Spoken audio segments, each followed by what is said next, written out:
Hi best friend! Kumusta ang araw nyo ngayon? Naway ang maghapon natin ngayon makabuluhan at ligtas. Samahan nyo ako magluto ng baked rosemary chicken. Siyempre, kakailanganin natin ng manok. Hugasan lang itong mabuti at patiktikan. Lalagyan natin ito ng pineapple juice, rosemary. Napakahirap itaktak. Kaya naman binuksan ko na nga ito kasi dapat maraming rosemary. Sunod nating ilalagay ang ating paprika. Ganda nga itong nabili kong paprika kasi per sachet na hindi na natin kakailanganin magsukat o magtansya. Isang pack lang sapat na. Sunod, lalagyan natin ito ng paminta. Marami ding paminta. Sunod, ilalagay na din natin ang ating basil leaves. Tak tak tak tak tak tak tak tak tak tak tak tak tak tak. Ayun, isusunod na natin ang ating seasoning. Tapos, lalagyan din natin ito ng asin. Hay, ang daming ingredients. Isusunod na din natin ang 2 kutsarang asukal. Tapos, lalagyan din natin ito ng tomato paste. Dahil wala akong powdered garlic, nagayat na nga lang ako ng 7 butil ng bawang.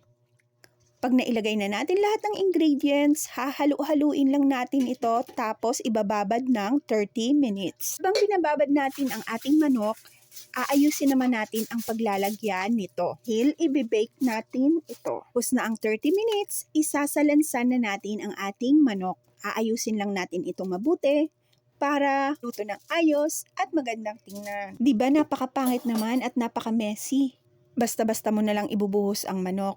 Tapos may sobrang sauce pa ito, ilalagay natin din ito. Tapos pag okay na, lalagyan pa rin natin ito ng rosemary leaves. Maraming rosemary leaves nga ulit sa ibabaw. Si diba nga, yun na ang ating pang flavor dito. Sunod natin gagawin, ilalagay na natin ito sa ating oven. Nung nilalagay ko nga ang manok sa oven, akala ko pa naman kitang-kita ako. Yung pala, hindi. Nag-peace sign pa nga ako dyan eh. Yung pala, hindi naman ako nakikita. Tapos, pag nailagay na natin, set ka ng 25 minutes, 200 degrees Celsius.